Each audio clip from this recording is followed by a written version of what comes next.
भोपाल में बस की फिटनेस चेक को लेकर कार्रवाई जारी है। 3 दिनों में 345 बसों पर कार्रवाई हो चुकी है। डॉक्टर की मौत के बाद एक्शन में आई है पुलिस। कई ड्राइवरों के पास बस लाइसेंस तक नहीं मिले। अनफिट बसों को भी जब्त किया गया है। पूरे एमपी में चेकिंग अभियान जारी है और जिनके सर्टिफिकेट नहीं है फिटनेस का, जिन बसेस के पास, उनके खिलाफ एक्शन लिया जा रहा है।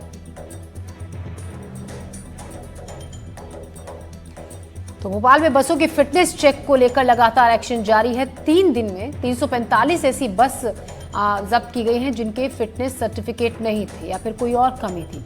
आपको बता दें कि डॉक्टर की मौत के बाद एक्शन में आई है पुलिस। एक बस जिसकी टक्कर की वजह से एक डॉक्टर की मौत हो गई थी, उसके बाद ये फिटनेस चेक अभियान चला है और इस दौरान 3 दिन में 345 बसों का फिटनेस चेक हो चुका है, जिनमें ड्राइवरों के पास, कुछ के पास लाइसेंस नहीं थी, कुछ के पास पेपर्स पूरे नहीं थे।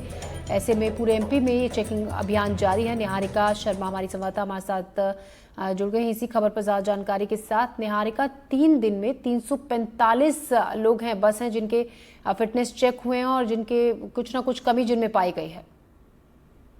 बिल्कुल आप सही कह रहे हैं। देखिए, जब ट्रेनी डॉक्टर के साथ हादसा हुआ था, उनकी मौत हुई थी, उसके बाद से ये निर्देश मिले थे कि परिवहन विभाग द्वारा लगातार चेकिंग अभियान चलाया जाएगा और ये देखा जाएगा कि जितनी भी स्कूल बसें दौड़ रही है, कॉलेज बसें दौड़ रही है सड़कों पर, वे कितनी फिट है, क्या उनके पास जो जरूरी कागजात है वे है या नहीं, ड्राइवर्स के पास लाइसेंस है या नहीं, बस के अंदर जो जरूरी उपकरण होते हैं जैसे सीसीटीवी कैमरा, पैनिक बटन या फिर फायर एक्सटिंग्विशर, इस तरह के सामग्री उसमें है या नहीं, इस तरह के तमाम निर्देशों के साथ ये कार्रवाई पिछले कई दिनों से जारी है। लेकिन अगर पिछले 3 दिनों के आंकड़ों पर हम नजर डालें तो 335 बसों पर कार्रवाई हो चुकी है।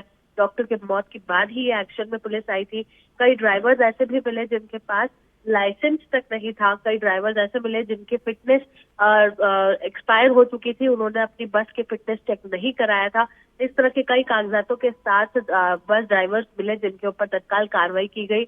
एनडीटीवी ने मौके पर पहुंचकर ये जांच भी की थी कि पुलिस द्वारा किस तरह से कार्रवाई की जा रही है। तो मौके पर ही बस को रोककर उनसे कागजात मांगे जा रहे हैं, लाइसेंस मांगे जा रहे हैं। बच्चों से भी बातचीत की जा रही है कि वे लोग अपने आप को कितना सुरक्षित महसूस करते हैं जब वे लोग बस में चलते हैं। ऐसे तमाम सवाल जवाब उनसे किए गए थे। साथ ही में ड्राइवर और कंडक्टर से भी सवाल जवाब किए गए थे। न केवल इतना बल्कि जो भी बस में सहायक होता है, वो फिर कॉलेज से हो या स्कूल से, उनसे भी पूछताछ की जा रही है। और अगर किसी भी तरह की लापरवाही मिलती है तो वहीं पर बस को जब्त कर लिया जाता है और साथ ही में चालानी कार्रवाई की जा रही है। कई बस ड्राइवर्स ऐसे हैं जिन्हें वार्निंग भी दी गई है। अगर उनके द्वारा इस पूरे मामले में उचित कदम नहीं उठाए गए तो फिर उनके साथ आगे की कार्रवाई जो है वो और सख्त रूप से की जा सकती है। तो मामला कुल मिलाकर इतना है कि जब भोपाल में एक्सीडेंट हुआ तो उसके बाद न केवल भोपाल बल्कि मध्य प्रदेश के तमाम जिलों में इस तरह की कार्रवाई के निर्देश दिए गए थे, जिसके चलते अभी तक ये कार्रवाई जगह जगह पर जारी है।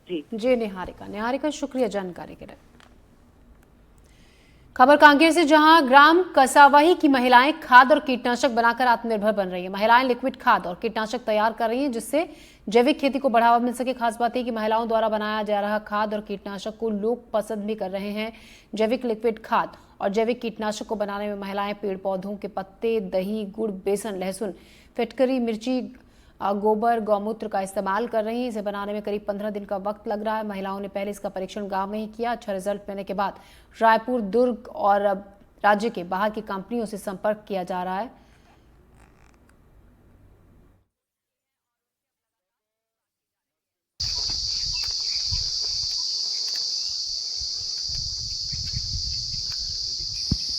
ये सभी